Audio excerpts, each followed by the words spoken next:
سر، میرا دل کر رہا ہے کہ آج آپ کی گود میں بیٹھ کر کلاس لوں۔ گھر میں تو مجھے کوئی منہ نہیں لگاتا۔ اس کی آواز میں بلا کی شوخی اور بے باک لہجہ صاف نمایاں تھا۔ ایک لمحے کے لیے پوری کلاس میں جیسے موت جیسی خاموشی چھا گئی۔ پھر اگلے ہی پل طالب علموں کے درمیان سرگوشیاں اور چہمگوئیاں طوفان کی طرح اٹھنے لگیں۔ کسی کے لیے بھی یہ بات ہضم کرنا آسان نہیں تھا کہ ایک اسٹوڈنٹ اپنے پروفیسر سے ایسی بات کہہ سکتی ہے۔ ایہان، جو اب تک نہایت ہی سنجیدگی سے پڑھا رہا تھا، یشوا کی اس حرکت پر غصے سے لال سرخ ہو گیا۔ اس کی مٹھیاں بھیج گئیں اور ماتھے پر ابری رگیں اس کے شدید اضطراب کی گواہی دینے لگیں۔ کلاس میں موجود کسی بھی شخص کو یہ علم نہیں تھا کہ یشوا صرف اس کی کزن ہی نہیں بلکہ اس کی منکوہا بھی ہے۔ سب کی نظر میں وہ محض ایک بدتمیز اور لاڈلی طالبہ تھی۔ ایہان نے اپنے جذبات پر قابو پانے کے لیے بھرپور کوشش کرتے ہوئے فائلیں سمیٹی اور کڑی نظروں سے اسے گھورا۔ میڈم، آفس میں آ کر اپنی اسائنمنٹ چیک کرائیں، ابھی اور اسی وقت۔ اس کے لہجے میں غصہ چھپا تھا اور حکم واضح تھا، جس کے بعد وہ ایک پل بھی وہاں رکے بغیر تیز قدموں سے کلاس سے باہر نکل گیا، جبکہ یشوا کے لبوں پر ایک فاتحانہ اور شریر مسکراہٹ رقص کر رہی تھی۔ یشوا کی اس بے باک بات پر جہاں پوری کلاس دنگ تھی، وہیں پیچھے بیٹھی اس کی سہیلیاں حیرت اور تجسس کے ملے جلے جذبات کے ساتھ اسے دیکھنے لگیں۔ جیسے ہی ایہان غصے میں پیر پٹکتا ہوا کلاس سے باہر نکلا، سہیلیوں نے فوراً اسے گھیر لیا۔ یار یشوا، تم تو بڑی تیز نکلی، اپنے کزن کے ساتھ ایسی الٹی سیدھی باتیں، مطلب اتنی بدتمیزی، اور وہ بھی سب کے سامنے۔ ایک سہیلی نے آنکھیں پھاڑ کر سرگوشی میں کہا، ہاں بھائی، اب تو تمہاری خیر نہیں لگ رہی، دیکھنا سر اب تمہارا کیا حشر کرتے ہیں۔ دوسری نے بھی فکر مندی سے لقمہ دیا۔ یشوا نے ان سب کی وحشت زدہ شکلیں دیکھی تو کھلکھلا کر ہنس پڑی۔ اسے ایہان کو تپانے میں جو سکون مل رہا تھا وہ اس کے چہرے سے آیا تھا۔ تم لوگوں کو نہیں پتا کہ ہمارا رشتہ کیا ہے، اس لیے اتنی پریشان ہو رہی ہو۔ اس کے بالوں کی لٹ کان کے پیچھے اڑستے ہوئے بڑے ہی پراسرار انداز میں جواب دیا۔ یہ سنتے ہی کلاس کے باقی لڑکے بالے میں متوجہ ہو گئے اور تجسس کی ماری سہیلیوں کے صبر کا پیمانہ لبریز ہونے لگا۔ اچھا بابا، بتا بھی تو کہ تم دونوں کا آپس میں کیا رشتہ ہے؟ ایک نے چھیڑتے ہوئے پوچھا۔ ہاں بتاؤ نا، ایسی کیا بات ہے جو تم اتنی شیر بن رہی ہو؟ کہیں تم دونوں میاں بیوی تو نہیں ہو جو اتنی چھوٹ ملی ہوئی ہے تمہیں؟ اس سوال پر پوری کلاس میں ایک بار پھر کہکہے گونجے اور سب کی نظریں جواب کی منتظر یشوا کے چہرے پر جم گئی۔ یشوا نے اپنی سہیلیوں کے سوال پر ایک پر اعتماد مگر شرارت سے بھرپور مسکراہٹ سجائی اور کرسی کی پشت سے ٹیک لگا کر بیٹھ گئی۔ اتنی جلدی بھی کیا ہے، وقت آنے پر سب پتہ چل جائے گا، اس نے پورے اسرار لہجے میں کہا اور پھر اپنی اسائنمنٹ اٹھا کر کھڑی ہو گئی۔ ابھی تو میں ذرا جا کر دیکھوں کہ جناب مجھے کہتے کیا ہیں، آخرکار کلاس کے سامنے اتنی ہمت جو دکھائی ہے میں نے، اس نے بڑے چاؤ سے کہا، مگر جیسے ہی وہ آفس کی طرف جانے کے لیے مڑی، اس کے دل کی دھڑکنیں خود بخود تیز ہونے لگیں۔ جیسے جیسے وہ کوریڈور میں ایہان کے آفس کی طرف بڑھ رہی تھی، اس کے قدموں کی رفتار مدھم ہوتی گئی۔ زبان سے تو وہ بڑی بہادری دکھائی تھی، مگر اب اسے ایہان کے جاہ و جلال اور اس کے تیکھے مزاج کا خیال آ رہا تھا۔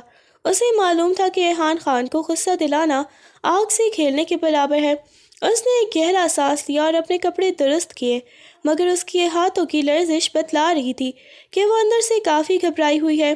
یا اللہ، تھوڑا رحم کرنا مجھ پر، اس نے دل ہی دل میں دعا مانگی اور لرزتے ہاتھوں سے آفس کے دروازے پر دستک دی، جہاں اندر ایہان کسی بپرے ہوئے شیر کی طرح اس کا منتظر تھا۔ یشوا نے جیسے ہی لرزتے ہاتھوں سے دروازہ کھول کر اندر قدم رکھا، ایہان نے ایک جھپٹے سے اسے بازو سے پکڑا اور پیٹھ دیوار سے جا لگائی۔ اس کے دوسرے ہاتھ نے تیزی سے دروازے کا لاک گھمایا، جس کی کڑک دار آواز نے کمرے کے تناؤ میں مزید اضافہ کر دیا۔ ایہان کا چہرہ غصے سے تپا ہوا تھا اور اس کے اتنے قریب تھا وہ کہ یشوا کو اپنی دھڑکنیں اس کے سینے میں جذب ہوتی محسوس ہوئی، مگر اس کی شوخی اب بھی دم توڑنے کو تیار نہ تھی۔ چھوڑے نا ایحان، یہ کیا طریقہ ہے؟ اس نے مصنوعی ناراضگی سے اسے چھیڑنا جاری رکھا۔ کل رات جب میں آپ کے کمرے میں آئی تھی تب تو آپ نے بڑے اصول چھاڑے تھے کہ رخصتی سے پہلے کمرے میں قدم مت رکھنا، اب یہاں سب کے سامنے مجھے دیوار سے لگا کر کیوں کھڑے ہیں؟ ایحان کی آنکھوں میں غصے کی لہریں تیز ہوئیں تو یشوا نے لب کاٹتے ہوئے اپنی شکایتوں کا پٹارا کھول دیا۔ دیکھ لے، میری ساری کزن اپنے شوہروں کے ساتھ گھومتی پھرتی ہیں اور ایک آپ ہے جو مجھے کہیں لے کر ہی نہیں جاتے۔ میں تو ایسے ہی حرکتیں کروں گی تاکہ آپ کو لگ پتہ جائے۔ اس کی بے باک باتیں ایحان کے ضبط کا امتحان لے رہی تھیں۔ اچانک ایحان نے اپنا ہاتھ اس کے ریشمی بالوں میں ڈال کر ایک جھٹکے سے مٹھی میں دبوچ لیا، جس سے یشوا کی گردن ہلکی سی پیچھے کو خم ہوئی۔ تمہیں بہت زیادہ حرکتیں کرنے کا شوق ہے نا؟ بہت بے باک ہو رہی ہو سب کے سامنے۔ اس نے نہایت ہی دبی اور غصیلی آواز میں اس کے چہرے کے قریب ہو کر پوچھا، آج میں تمہیں بتاتا ہوں کہ میں کیا چیز ہوں اور یہ رشتہ کیا ہوتا ہے۔ وہ خطرناک حد تک اس کے قریب ہونے لگا، مگر یشوا کی آنکھوں میں اب بھی وہی ضدی شرارت رقص کر رہی تھی، جیسے وہ اس کے غصے سے ڈرنے کے بجائے اسے مزید بھڑکانے کا مزہ لے رہی ہو۔ ایحان کا غصہ اب اس نہج پر پہنچ چکا تھا جہاں اسے اپنی کہی ہوئی باتیں بھی یاد نہیں رہی تھیں۔ اس نے یشوا کو بالوں سے گرفت میں لیے ہوئے ایک جھٹکے سے پیچھے کی طرف دھکیلا، جس سے وہ توازن برقرار نہ رکھ سکی اور سیدھی پیچھے موجود بڑی سی آفس ٹیبل پر جا گری۔ یشوا کی شوخی ایک لمحے میں غائب ہو گئی جب اس نے ایحان کی آنکھوں میں چھپا وہ خطرناک بدلہ دیکھا جو اس نے اب تک کبھی محسوس نہیں کیا تھا۔ ایحان نے کسی بھی بات کی پرواہ کیے بغیر اپنے ہاتھ کی جھرجھری سے شرٹ کے اوپر والے بٹن تیزی سے کھولنا شروع کر دیے۔ ٹیبل پر لیٹے ہوئے یشوا کا سانس جیسے اس سینے میں ہی اٹک گیا۔ اب تک وہ جس بے باکی اور شوخی کا مظاہرہ کر رہی تھی وہ ایحان کے اس بدلے ہوئے اور تیکھے تیور دیکھ کر ہوا ہو گئی۔ اس کے ماتھے پر پسینے کے ننھے قطرے نمودار ہونے لگے اور وہ گھبرا کر اپنا ہاتھ پیچھے کی طرف لے جانے لگی تاکہ ٹیبل سے نیچے اتر سکے، مگر ایحان نے دونوں ہاتھ ٹیبل پر اس کے دائیں بائیں جما کر اسے مکمل طور پر اپنے حصار میں لے لیا۔ اس کا دل اب خوف سے اتنی زور سے دھڑک رہا تھا کہ اسے اپنے کانوں میں دستک سنائی دے رہی تھی۔ ایحان کے چہرے پر موجود وہ سپاٹ اور سنجیدہ تاثر اسے بتا رہا تھا کہ آج وہ اسے اتنی آسانی سے معاف نہیں کرنے والا۔ ایحان کے تیور اس وقت کسی بپھرے ہوئے طوفان کی مانند تھے جس کے سامنے یشوا کی تمام تر شوخیاں اور شرارتیں ریت کی دیوار ثابت ہو رہی تھیں۔ اس نے یشوا کے دونوں ہاتھوں کو سختی سے ایک ہی گرفت میں جکڑ کر اس کے سر کے اوپر ٹیبل پر دبا دیا، جس سے وہ ہلنے جلنے سے بھی قاصر ہو گئی۔ یشوا نے تڑپ کر خود کو چھڑانے کی کوشش کی، مگر ایحان کی مضبوط گرفت نے اسے بے بس کر دیا۔ غصے اور جنون کی ملی جلی کیفیت میں اندھا ہو کر وہ جھکا اور اپنی تپتی ہوئی سانسوں کے ساتھ اس کی گردن پر جھک گیا، جیسے وہ اسے اس بے باکی کی سزا دینا چاہتا ہو۔ ایحان کی اس شدت اور بدلے ہوئے روپ نے یشوا کے اندر کے خوف کو بیدار کر دیا۔ اب تک جو مسکراہٹ اس کے لبوں پر تھی وہ لرزتے ہوئے سسکیوں میں بدل گئی۔ ایحان، پلیز چھوڑیں مجھے، میں مذاق کر رہی تھی، اس نے روتے ہوئے بمشکل کہا، مگر اس کی آواز ایحان کے کانوں تک نہیں پہنچ رہی تھی، یا شاید وہ سننا ہی نہیں چاہتا تھا۔ اس کی آنکھوں سے نکلنے والے موٹے موٹے آنسو اس کے گالوں سے ہوتے ہوئے اس کے بالوں میں جذب ہونے لگے۔ وہ درد اور خوف سے بری طرح ہچکیاں لینے لگی، مگر ایحان کے حساب پر اس وقت صرف غصہ سوار تھا۔ اسے نہ تو یشوا کی سسکیاں سنائی دے رہی تھیں اور نہ ہی اس کی بے بسی نظر آ رہی تھی۔ ایحان کے غصے کی آگ اس قدر شدید تھی کہ اسے یشوا کی سسکیوں اور التجاؤں کا احساس تک نہ ہوا۔ جنون اور انا کی اس کشمکش میں اس نے تمام حدیں پار کرتے ہوئے وہیں آفس کی میز پر اپنا وہ حق وصول کر لیا جس کے لیے اسے اب تک رخصتی کا انتظار کرنے کے دعوے کیے تھے۔ کمرے میں چھائی خاموشی صرف یشوا کے دبے دبے رونے کی آواز سے ٹوٹ رہی تھی، مگر ایحان وقت کسی اور ہی دنیا میں تھا۔ جب ہوش کی لہر نے دستک دی اور ایحان کے اعصاب پر چھایا غصے کا طوفان تھما تو سامنے کی حقیقت دیکھ کر اس کے پاؤں سے زمین ہی نکل گئی۔ یشوا ساکت و جامد ٹیبل پر پڑی تھی، اس کے بکھرے بال اور بھیگی آنکھیں ایحان کی زیادتی کی گواہی دے رہی تھیں۔ ایحان نے کپ کپاتے ہاتھوں سے اپنی شرٹ کے بٹن بند کیے، اس کا اپنا وجود شرمندگی کی آگ اور پچھتاوے کی وجہ میں جلنے لگا۔ اسے یقین نہیں آ رہا تھا کہ اس نے غصے میں اندھا ہو کر اپنی ہی منکوہا کے ساتھ کیا کر دیا تھا۔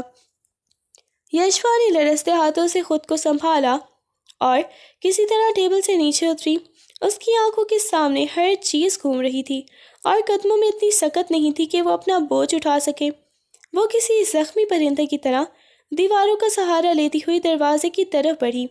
جیسے ہی اس نے دروازہ کھولا، کوریڈور کی روشنی اسے اپنی آنکھوں میں چبھتی ہوئی محسوس ہوئی۔ اسے ایسا لگ رہا تھا جیسے ہر طرف اندھیرا چھا رہا ہے۔ اس کے کانوں میں اب بھی ایہان کی وہ غسیلی آواز اور اپنی سسکیاں گونج رہی تھیں۔ وہ خود کو انتہائی بے بس اور ہاری ہوئی محسوس کر رہی تھی، جبکہ پیچھے کمرے میں ایہان سر تھامے فرش پر بیٹھ گیا۔ اس کی اپنی نظریں خود سے ملنے کے بھی قابل نہیں رہی تھیں۔ یشوا کسی طرح گرتی پڑتی کالج کے مرکزی گیٹ تک پہنچی اور ایک ٹیکسی لے کر سیدھی گھر روانہ ہو گئی۔ اس کا پورا وجود لرز رہا تھا اور ذہن سن ہو چکا تھا۔ دوسری طرف جیسے ہی ایہان کے حواس بحال ہوئے، ندامت کے احساس نے اسے بری طرح اپنی لپیٹ میں لے لیا۔ وہ جس قدر غصے میں بپھرا ہوا تھا، اب اسی قدر بے چین ہو گیا۔ اسے اپنی حرکت پر سخت پچھتاوا ہو رہا تھا اور وہ چاہتا تھا کہ فوراً ہی یشوا سے معافی مانگے۔ وہ تیزی سے اپنے آفس سے نکلا اور کوریڈور میں اسے ڈھونڈنے لگا، مگر وہ کہیں نظر نہیں آئی۔ ایہان کی بے چینی بڑھتی ہی جا رہی تھی۔ وہ لائبریری، کینٹین اور پھر واپس کلاس روم کی طرف بھاگا۔ کلاس میں بھی کچھ طالب علم موجود تھے جن میں یشوا کی سہیلیاں بھی شامل تھیں۔ ایہان نے اپنی گھبراہٹ چھپاتے ہوئے سنجیدگی سے ان سے پوچھا، یشوا کہاں ہے؟ اسے ابھی آفس میں ہونا چاہیے تھا۔ اس کی سہیلیاں ایک دوسرے کا منہ دیکھنے لگی۔ سر، وہ تو کافی دیر پہلے یہاں سے آئی تھی۔ اس کی رنگت بالکل سفید پڑی ہوئی تھی اور وہ بہت زیادہ پریشان لگ رہی تھی۔ ہم نے پوچھا بھی مگر اس نے کوئی جواب نہیں دیا اور اپنا بیگ اٹھا کر چلی گئی۔ شاید اس کی طبیعت ٹھیک نہیں تھی، اسی لیے وہ گھر چلی گئی ہے۔ ایک سہیلی نے اسے تفصیل بتائی۔ یہ سن کر ریحان کے دل کی دھڑکن ایک پل کے لیے تھم گئی۔ اسے احساس ہوا کہ وہ اس قدر ٹوٹ چکی ہے کہ بنا کسی کو بتائے کالج چھوڑ کر چلی گئی۔ وہ ساکت کھڑا رہا جبکہ اس کے ذہن میں یشوا کے وہ آنسو اور اپنی زیادتی کا منظر کسی فلم کی طرح چلنے لگا۔ اس کا دل چاہ رہا تھا کہ وہیں زمین میں گر جائے، مگر اب پچھتاوے کے سوا اس کے پاس کچھ نہ تھا۔ یشوا جب گھر پہنچی تو اس کے قدموں میں اتنی سکت بھی نہیں تھی کہ وہ ڈھنگ سے چل پاتی۔ اس نے کانپتے ہاتھوں سے گیٹ کھولا اور دیواروں کا سہارا لیتی ہوئی اندر داخل ہوئی۔ اس کی چادر سر سے ڈھلکی ہوئی تھی، آنکھیں رونے کی وجہ سے سوج کر سرخ ہو چکی تھیں اور چہرے کی زردی کسی بھی بڑی افتادات کا پتہ دے رہی تھی۔ لاؤنج میں بیٹھی اس کی ماما، جو کسی رسالے کے مطالعے میں مصروف تھی، اسے اس حال میں دیکھ کر ہکا بکا رہ گئیں۔ وہ فوراً اپنی جگہ سے اٹھی اور تیزی سے یشوا کی جانب لپکی۔ یشوا، یہ تمہیں کیا ہوا ہے؟ اللہ خیر کرے، تم اتنی جلدی گھر کیسے آ گئی؟ اور تمہاری یہ حالت، کیا کسی نے کچھ کہا ہے؟ انہوں نے پریشانی کے عالم میں اس کا چہرہ اپنے دونوں ہاتھوں میں تھام لیا۔ ان کے لہجے میں ممتا کی تڑپ اور فکرمندی صاف جھلک رہی تھی۔ یشوا کا جی چاہ رہا تھا کہ وہ ان کے سینے سے لگ کر پھوٹ پھوٹ کر رو دے اور سب بتا دے کہ اس کے اپنے ہی منکوہا نے غصے کی آڑ میں اس کے مان اور اس کی روح کو کس طرح زخمی کر دیا ہے، مگر اس کے لب جیسے کسی نے سی دیے تھے۔ اس نے اپنی نظریں جھکا لی تاکہ اس کی آنکھوں میں بسا دکھ اور خوف ماما نہ پڑھ لیں۔ کچھ نہیں ہوا ماما، بس اچانک سر میں بہت درد، زیادہ تیز درد شروع ہو گیا تھا اور جی متلا رہا تھا۔ اس نے اپنی آواز کو ہموار رکھنے کی ناکام سی کوشش کرتے ہوئے بہت دھیمی آواز میں جواب دیا، لگتا ہے مجھے سخت بخار ہو رہا ہے، بس طبیعت بالکل ٹھیک نہیں ہے۔ ماما نے اس کے ماتھے پر ہاتھ رکھا تو وہ تپ رہا تھا۔ ہائے اللہ، تم تو آگ کی طرح چل رہی ہو۔ یشوا، چلو آؤ، میں پہلے تمہارے کمرے میں تمہیں لٹا دوں اور کوئی دوا دوں، لیکن بیٹا تمہارے کپڑے اتنے بے ترتیب کیوں ہیں، اور یہ مٹی؟ ان کے سوالات یشوا کے گرد گھیرا تنگ کر رہے تھے۔ یشوا نے جلدی سے اپنا بازو ان کی گرفت سے چھڑایا۔ ماما، میں ٹھیک ہوں، بس گر گئی تھی سیڑھیوں سے شاید۔ مجھے بہت نیند آ رہی ہے، میں سونا چاہتی ہوں۔ وہ بنا پیچھے مڑے اپنے کمرے کی طرف بھاگ کھڑی ہوئی، جبکہ اس کی ماما وہیں کھڑی تشویش بھری نظروں سے اسے جاتا ہوا دیکھتی رہ گئیں۔ انہیں احساس ہو گیا تھا کہ بات صرف طبیعت کی نہیں بلکہ کچھ اور ہے جسے یشوا چھپا رہی ہے۔ یشوا بھی اپنے کمرے کے دروازے تک پہنچی ہی تھی کہ اچانک اس سے گرد و پیش کی دیواریں تیزی سے گھومنے لگیں اور اسے محسوس ہوا جیسے زمین اس کے پاؤں تلے سے نکل گئی ہے اور ہوا میں آکسیجن ختم ہو گئی ہو۔ اس نے توازن برقرار رکھنے کے لیے دروازے کا ہینڈل تھامنا چاہا، مگر اس کے ہاتھ بے جان ہو چکے تھے۔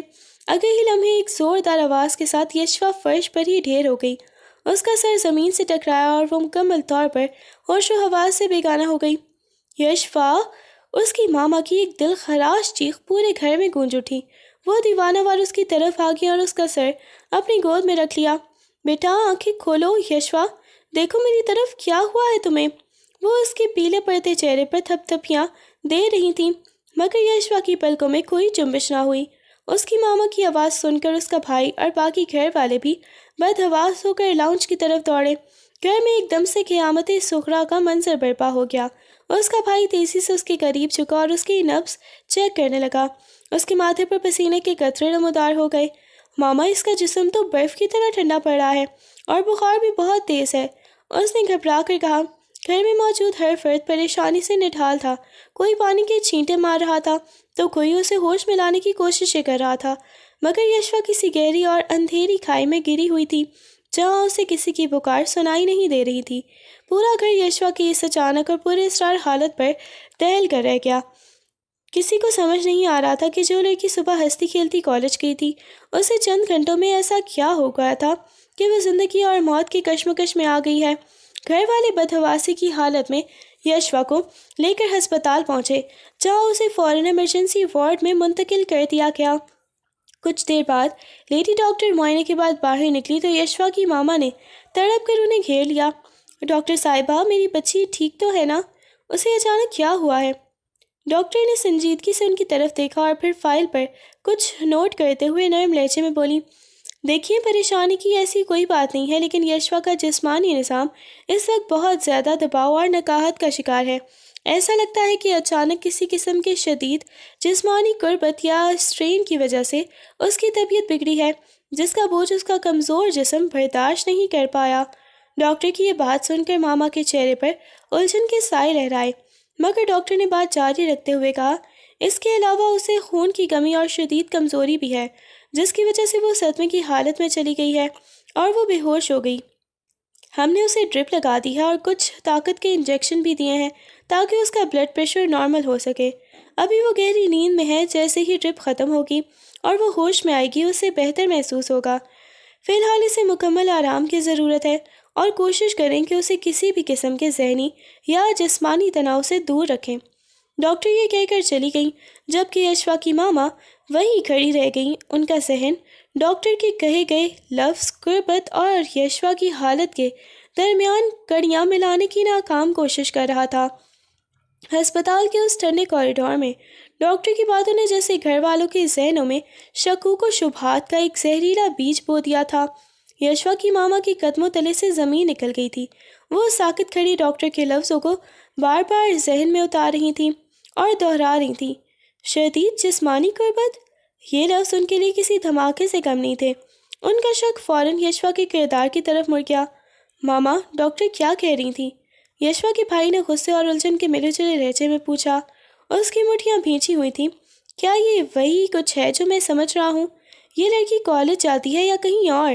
گھر میں موجود ہر فرد کے چہرے پر اب تشویش کی جگہ غصے اور شک نے لے لی تھی۔ ان سب کی نظر میں ایحان خان تو ایک آئیڈیل لڑکا تھا، ایک سلجھا ہوا بااصول پروفیسر جو اپنی خاندانی روایات کا پاسدار تھا۔ کسی کے وہم و گمان میں بھی نہیں آ سکتا تھا کہ ایحان جیسا سدھرا ہوا شخص ایسی کوئی حرکت کر سکتا ہے، خاص کر جب اس نے خود رخصتی تک انتظار کرنے کی شرط رکھی ہو۔ سب کا ذہن صرف ایک ہی سمت میں جا رہا تھا کہ یشوا نے ایحان کی شرافت کا فائدہ اٹھا کر پیٹھ پیچھے کسی اور کے ساتھ وقت گزارا ہے، اور اب یہ حالت اسی کا نتیجہ ہے۔ مجھے تو پہلے ہی اس کی بے باکی پر شک تھا۔ اس کی چچی نے پاس کھڑے ہوئے زہر اگلا۔ کالج میں بھی یہ آزاد پن دکھاتی تھی، اب دیکھ لیں کیا گل کھلا کر آئی ہے۔ ایحان بیچارے کو تو خبر بھی نہیں ہوگی کہ اس کی منگوہا کس راہ پر چل پڑی ہے۔ ماما نے روتے ہوئے یشوا کی بے ہوش وجود کو شیشے کے پیچھے سے دیکھا۔ ان کے دل میں ممتا کی جگہ اپنے دامت اور غصہ بھر رہا تھا۔ انہیں اپنی تربیت پر شک ہونے لگا تھا، کیونکہ ایحان پر شک کرنا تو جیسے سورج کو چراغ دکھانے کے برابر تھا۔ وہ تو سب کی نظر میں ایک پارسا انسان تھا۔ کچھ دیر بعد جب یشوا کی آنکھ کھلی تو اس نے خود کو ہسپتال کے بستر پر پایا۔ ہوش آتے ہی کمرے میں موجود گھر والوں کی تیکھی نظریں اور ماما کے چہرے پر موجود نفرت آمیز سوالات اسے اپنی روح تک زخمی کرتے ہوئے محسوس ہوئے۔ بولو یشوا، کس کے ساتھ منہ کالا کر کے آئی ہو؟ ڈاکٹر جو کہہ رہی ہے وہ سچ ہے؟ ماما نے اس کا بازو جھنجھوڑتے ہوئے دھاڑ کر پوچھا۔ بھائی کی آنکھوں میں خون اترا ہوا تھا، وہ بس ایک اشارے کا منتظر تھا کہ اپنی بہن کی زندگی کا چراغ گل کر دے۔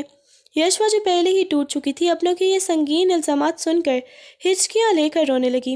اس کی سسکیاں پورے وارڈ میں گونجنے لگیں۔ ماما، خدا کے لیے مجھ پر شک نہ کریں، میں نے کچھ نہیں کیا، اس نے روتے ہوئے بمشکل کہا۔ مگر جب بھائی نے غصے سے اس پر ہاتھ اٹھانے کے لیے قدم آگے بڑھایا تو یشوا کی صبر کا پیمانہ لبریز ہو گیا۔ وہ ایک دم سے چیخ پڑی۔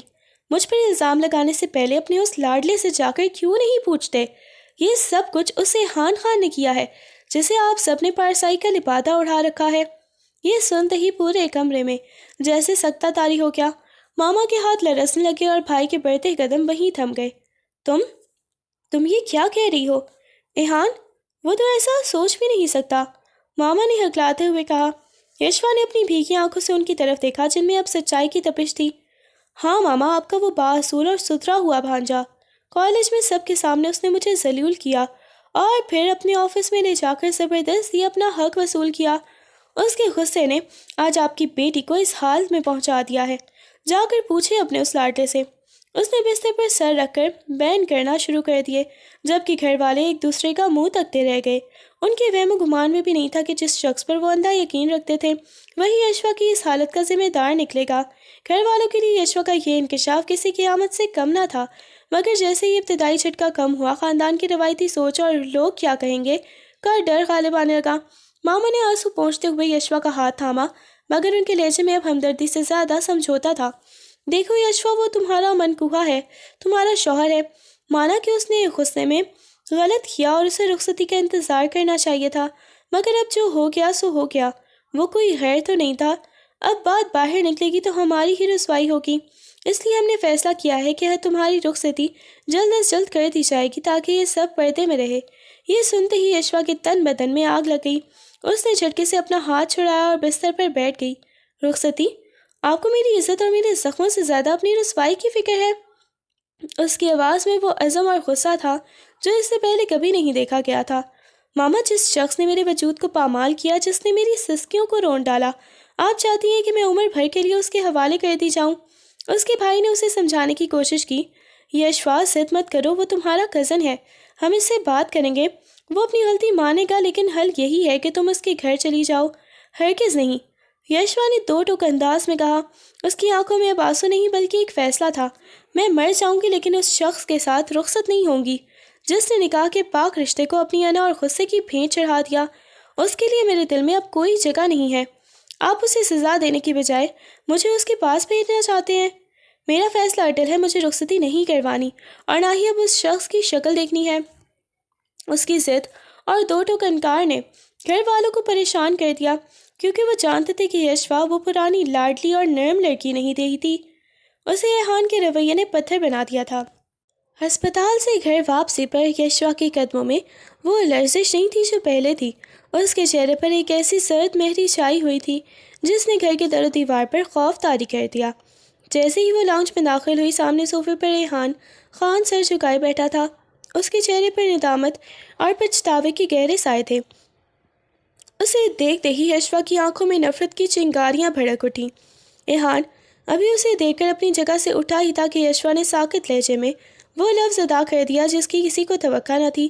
ایحان خان، مجھے تم سے طلاق چاہیے۔ پورے گھر میں جیسے سناٹا چھا گیا۔ ایحان کے پیروں تلے سے زمین نکل گئی۔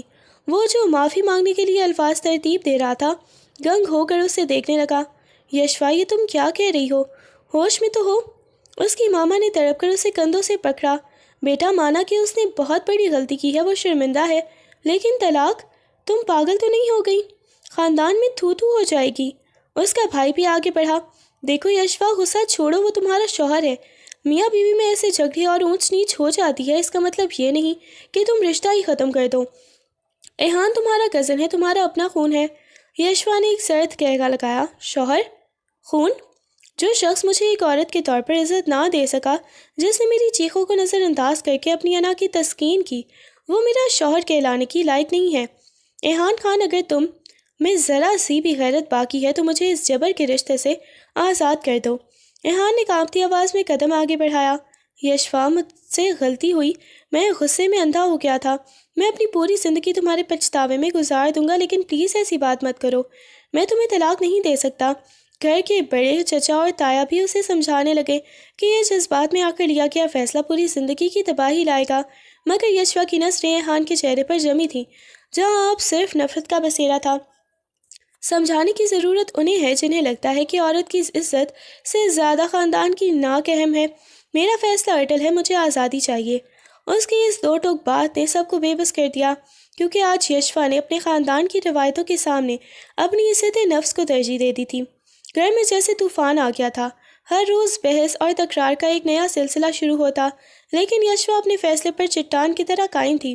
اس نے دو ٹوک کہہ دیا تھا کہ وہ اب اس کالج کی شکل بھی نہیں دیکھے گی جہاں وہ کی عزت نفس کو نیلام کیا گیا، اور نہ ہی ایحان خان کے نام کا جوڑا پہنے گی۔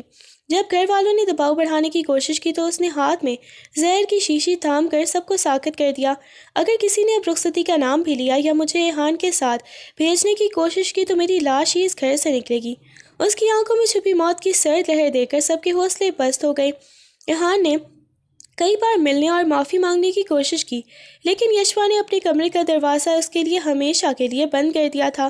مجبوراً گھر والے خاموش ہو گئے، یہ سوچ کر کہ شاید وقت گزرنے کے ساتھ اس کے زخم بھی بھر جائیں گے۔ ایک مہینہ اسی خاموشی اور تناؤ میں گزر گیا۔ یشوا نے خود کو کمرے تک محدود کر لیا تھا، مگر پھر اچانک اس کی طبیعت ایک بار پھر بگڑنے لگی۔ اب کی بار یہ کمزوری پہلے جیسی نہ تھی۔ اسے صبح اٹھتے ہی شدید متلی محسوس ہوتی اور کچھ بھی کھانے پر فوراً الٹیاں شروع ہو جاتی۔ وہ دن بھر بستر سے لگی رہتی۔ اس کے چہرے کی زردی اور آنکھوں کے گرد سیاہ حلقے دیکھ کر ماما کا دل دہلنے لگتا۔ یشوا کو لگا شاید یہ وہی پرانی نکاہت ہے، لیکن جب یہ سلسلہ روز کا معمول بن گیا اور وہ پانی کا گھونٹ بھی ہضم نہیں کر پائی تو گھر میں ایک عجیب سی بے چینی اور خوف نے دوبارہ ڈیرے ڈال دیے۔ کسی کے وہم و گمان میں بھی نہیں تھا کہ وہ ایک ماہ پرانی تلخ دوپہر اب ایک نیا اور ناقابل واپسی موڑ لینے والی ہے۔ یشوا کی حالت روز بروز بگڑتی جا رہی تھی، یہاں تک کہ اس کے لیے بستر سے اٹھنا بھی محال ہو گیا۔ آخرکار گھر والوں کی سخت زبردستی اور ضد کے آگے ہار مان کر اسے دوبارہ ہسپتال لے جایا گیا۔ ایحان، جو اس ایک ماہ میں پچھتاوے کی آگ میں جل کر آدھا رہ گیا تھا، وہ بھی خاموشی سے ان کے پیچھے ہسپتال پہنچ گیا۔ وہ دور کھڑا یشوا کو حسرت بھری نظروں سے دیکھ رہا تھا، مگر یشوا نے اس کی طرف دیکھنا بھی گوارا نہ کیا۔ کچھ دیر بعد جب لیڈی ڈاکٹر نے جب یشوا کا معائنہ کیا اور ٹیسٹ رپورٹ دیکھی تو ان کے چہرے پر ایک مسکراہٹ آ گئی۔ انہوں نے سب کے سامنے، جس میں بھی ایحان بھی وہی موجود تھا، اعلان کیا، مبارک ہو، یشوا ماں بننے والی ہے۔ یہ الفاظ یشوا کے کانوں میں کسی مبارک بات کی طرح نہیں بلکہ کسی دہکتے ہوئے کوئلے کی طرح لگے، جبکہ ایحان کے چہرے پر ایک لمحے کے لیے حیرت اور پھر خوشی کی ایک لہر دوڑ گئی کہ اس کی زیادتی اب ایک رشتے کی بنیاد بننے جا رہی تھی۔ مگر یشوا کا رد عمل سب کی توقعات کے برعکس تھا۔ اس نے بغیر کسی لگی پلپٹی کے تیکھی نظروں سے ایحان کی طرف دیکھا اور ڈاکٹر سے مخاطب ہو کر بلند آواز میں کہا، مجھے یہ بچہ پیدا نہیں کرنا، میں اسے ضائع کرنا چاہتی ہوں۔ پورے کمرے میں جیسے موت جیسی خاموشی چھا گئی۔ ایحان کی خوشی ایک پل میں غائب ہو گئی اور اس کا چہرہ غصے اور صدمے سے تپنے لگا۔ اس نے اپنی گرفت مضبوط کی اور یشوا کو ایسی خوفناک نظروں سے گھورا جیسے وہ اسے اپنے لفظ واپس لینے پر مجبور کر دے گا۔ اسے یقین نہیں آ رہا تھا کہ یشوا اس کے خون کے ساتھ ایسا کرنے کا بھی سوچ سکتی ہے۔ یشوا، جبکہ اس کی آنکھوں میں موجود نفرت صاف بتا رہی تھی کہ وہ اس بچے کو ایحان کے ساتھ گزرے اس سیاہ دن کی نشانی سمجھتی ہے جسے وہ مٹا دینا چاہتی ہے۔ ہسپتال سے گھر واپسی پر یشوا ایک بپھرے ہوئے طوفان کی مانند تھی۔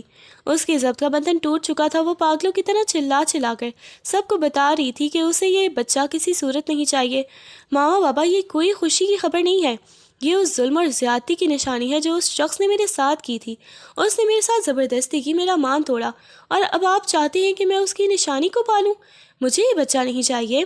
اس کی آواز میں چھپا درد اور نفرت پورے گھر کو ہلا کر رکھ رہی تھی۔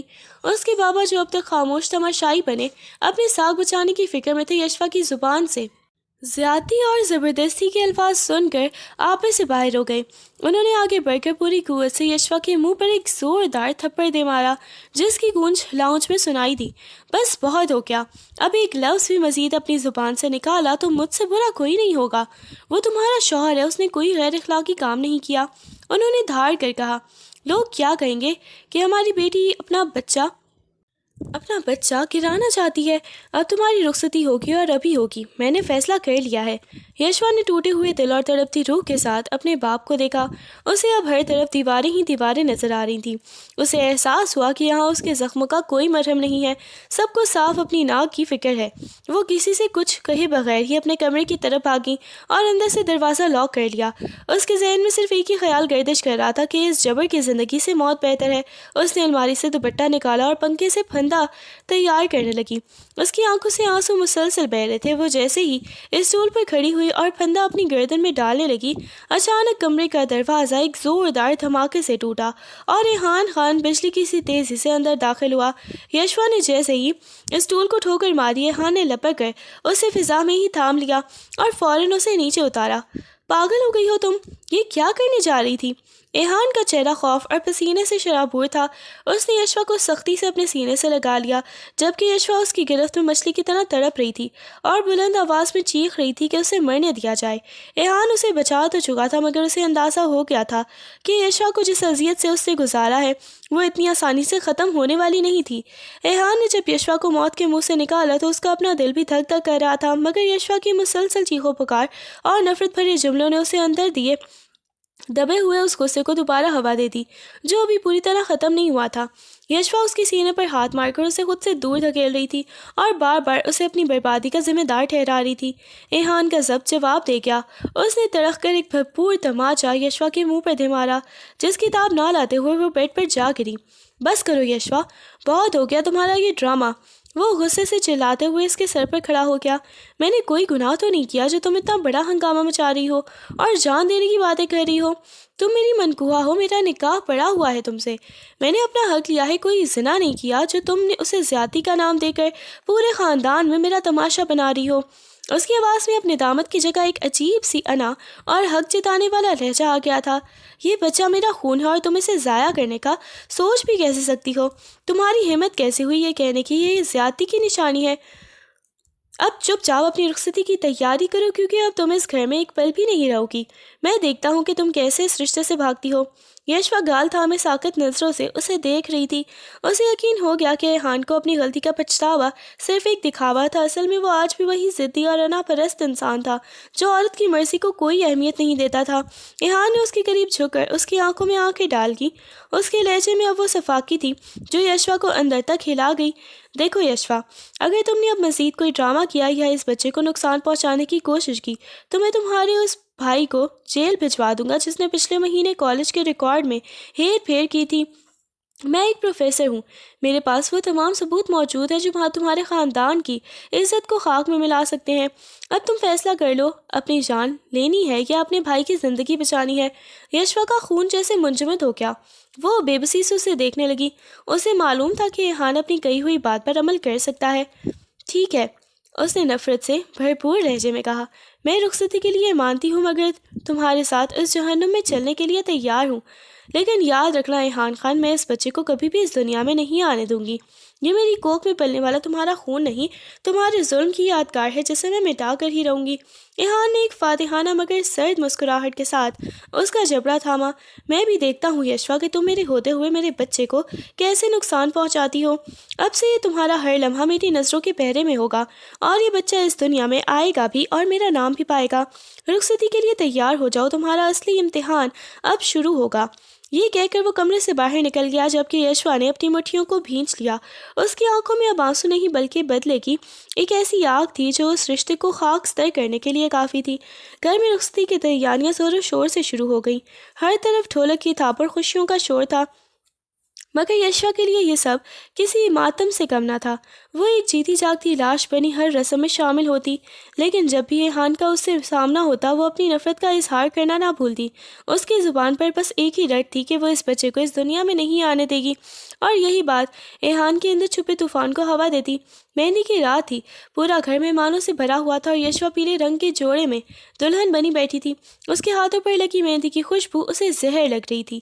ریحان کسی کام سے اس کے قریب سے گزرا تو یشوا نے موقع پا کر دبی آواز مگر انتہائی صفاقی سے کہا، یہ رنگ زیادہ دیر نہیں چڑھے گا ریحان خان، دیکھ لینا کل کی صبح ہونے سے پہلے ہی میں اس بچے کا قصہ تمام کر دوں گی، تم اپنی جیت کی خوشی نہیں منا سکو گے۔ ریحان کا پارا ایک دم ہائی ہو گیا، ضبط کی تمام حدیں ٹوٹ گئیں اور اس نے سب کی پرواہ کیے بغیر وہیں یشوا کی مہندی لگے گال پر ایک بھرپور تماچا دے مارا، جس کی آواز ڈھولک کے شور کو چیرتی ہوئی سب تک پہنچی۔ تمہاری ہمت کیسے ہوئی یہ دوبارہ کہنے کی بات؟ وہ دھاڑا یشوا جو پہلے ہی ٹوٹ چکی تھی اس بار خاموش نہ رہی۔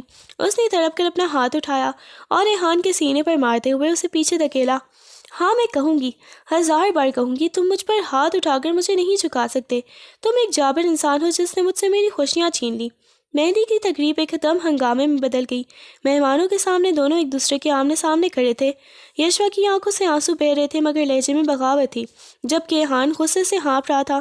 دونوں کے ماں باپ بدحواس ہو کر بیچ میں آ گئے۔ خدا کے لیے رک جاؤ، کیا تماشا بنا رکھا ہے تم دونوں نے؟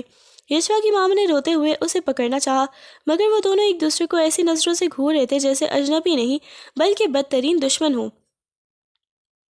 گھر والے اس بات سے سخت پریشان تھے کہ جس رشتے کی بنیاد ہی اتنی نفرت اور خون خرابے پر رکھی جا رہی ہو اس کا انجام کیا ہوگا۔ یشوا کے تیکھے جوابات اور ریحان کا بے قابو غصہ سب کو بتا رہا تھا کہ یہ شادی نہیں بلکہ ایک ایسی جنگ کا آغاز ہے جس میں کوئی بھی فاتح نہیں ہوگا۔ رخصتی کا وقت قریب آیا تھا مگر یشوا کے چہرے پر وہ حیا اور شرمندگی نہیں تھی جو ایک روایتی دلہن کے چہرے پر ہونی چاہیے تھی۔ اس کی آنکھوں میں ایک عجیب سی وحشت اور انتقام کی چمک تھی۔ جب وہ اپنے کمرے میں آخری بار تیار ہو رہی تھی اور ریحان کسی ضرورت سے وہاں آیا تو یشوا نے اپنی بھاری جیولری اور عروسی لباس کی پرواہ کیے بغیر اس کے قریب جا کر نہایت ہی سرد اور دھیمے لہجے میں اسے وارننگ دی، ریحان خان، تم نے زبردستی مجھے اس گھر کی دہلیز تک پہنچا دیا ہے، لیکن یاد رکھنا آج ہماری شادی کی پہلی رات ہے اور میں تمہارے ساتھ وہ کروں گی جو تم ساری زندگی یاد رکھو گے۔ میں تمہیں عبرت کا نشان بنا دوں گی تاکہ تمہیں پتہ چلے کہ کسی کی مرضی کے خلاف اسے پانے کی قیمت کیا ہوتی ہے۔ اس کے لہجے میں ایسی قطعیت اور نفرت تھی کہ ریحان کا دل ایک لمحے کے لیے لرز گیا۔ وہ جو اب تک اپنی انا اور غصے کے بل بوتے پر سب کچھ کنٹرول کر رہا تھا یشوا کی اس کھلی دھمکی پر اندر سے بری طرح پریشان ہو گیا۔ اسے یشوا کی ضد کا اندازہ تھا مگر عبرت کا نشان جیسے الفاظ نے اسے گہری سوچ میں ڈال دیا۔ وہ ساکت کھڑا اسے دیکھتا رہا جبکہ یشوا ایک فاتحانہ اور پر اصرار مسکراہٹ کے ساتھ وہاں سے نکل گئی۔ ریحان کے دماغ میں اب ہزاروں سوال گردش کرنے لگے۔ کیا وہ خود کو نقصان پہنچائے گی یا پھر مجھ پر کوئی ایسا الزام لگائے گی کہ میں ہی کہیں منہ دکھانے کے قابل نہ رہوں؟ کیا وہ اس بچے کو کچھ کر دے گی؟ اس کی بے چینی بڑھتی ہی جا رہی تھی۔ وہ جس رات کو اپنی جیت سمجھ رہا تھا وہی رات اسے ایک بھیانک خواب کی طرح لگنے لگی تھی۔ اسے پہلی بار احساس ہوا کہ اس نے ایک لڑکی کو نہیں بلکہ ایک زخمی شیرنی کو قید کر لیا ہے جو کسی بھی وقت اس پر پلٹ سکتی ہے۔ اس کی پیشانی پر پسینہ نمودار ہو گیا اور وہ دل ہی دل میں ڈرنے لگا کہ پتہ نہیں یشوا کے دماغ میں اب کون سا خطرناک منصوبہ چل رہا ہے۔ رخصتی کے بعد کا وہ سفر خاموشی اور اذیت کا ایک طویل باب تھا جس کا اختتام ریحان کے بیڈ روم کی اس بھاری خاموشی پر ہوا جہاں یشوا اب ایک دلہن کے لبادے میں بیٹھی تھی۔ گھر کے باہر مہمانوں کا شور ختم ہو چکا تھا لیکن ریحان کے دماغ کے اندر ایک تلاطم برپا تھا۔ وہ کافی دیر تک ٹیرس پر کھڑا ٹھنڈی ہوا کے جھونکوں میں اپنی بے چینی چھپانے کی کوشش کرتا رہا مگر یشوا کی وہ دھمکی کہ میں تمہیں عبرت کا نشان بنا دوں گی اس کے کانوں میں کسی زہریلے ناک کے پھنکارنے کی طرح گونج رہی تھی۔ رات کے پچھلے پہر جب پورے گھر پر نیند کی چادر تن گئی ریحان نے بوجھل قدموں کے ساتھ اپنے کمرے کا رخ کیا۔ اس کا دل کسی انجانے خوف سے اس قدر تیزی سے دھڑک رہا تھا کہ اسے اپنی ہی دھڑکنیں سنائی دے رہی تھیں۔ اس نے تھرتھراتے ہاتھوں سے دروازے کے ہینڈل پر گرفت مضبوط کی اور اسے آہستہ سے گھمایا۔ جیسے ہی دروازہ ایک ہلکی سی چرچراہٹ کے ساتھ کھلا ریحان کی نظریں بیڈ کی طرف اٹھی مگر وہاں کا منظر دیکھ کر اس کے حلق میں سانس جیسے اٹک کر رہ گئی۔ کمرے کی تمام لائٹس بند تھی، صرف کونے میں جلتی ایک چھوٹی سی موم بتی کی مدھم سی روشنی یشوا کے چہرے پر پڑ رہی تھی جو بیڈ کے بیچوں بیچ ساکت بیٹھی تھی۔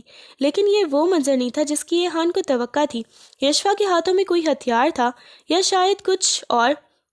اس کے سفید اور روسی لباس پر سرخ رنگ کے دھبے دور سے ہی نمایاں ہو رہے تھے، اور اس کے لبوں پر وہی پر اسرار اور خوفناک مسکراہٹ تھی جو ایہان کو ہسپتال میں لرزا گئی تھی۔ تم نے دیر کر دی ایہان، میں نے اپنا وعدہ پورا کر دیا۔ یشوا کی آواز کسی قبرستان کی خاموشی کو چیرتی ہوئی سنائی دی۔ ایہان کی نظریں جب فرش پر پڑیں تو اس کے پیروں تلے سے زمین نکل گئی اور اس کے منہ سے ایک بے ساختہ چیخ نکلتے نکلتے رہ گئی۔ کمرے کے اس بھیانک منظر نے ایہان کو ساکت کر دیا تھا۔ اسے سمجھ نہیں آ رہا تھا کہ جو اس نے دیکھا ہے وہ سچ ہے یا کوئی ڈراؤنا خواب۔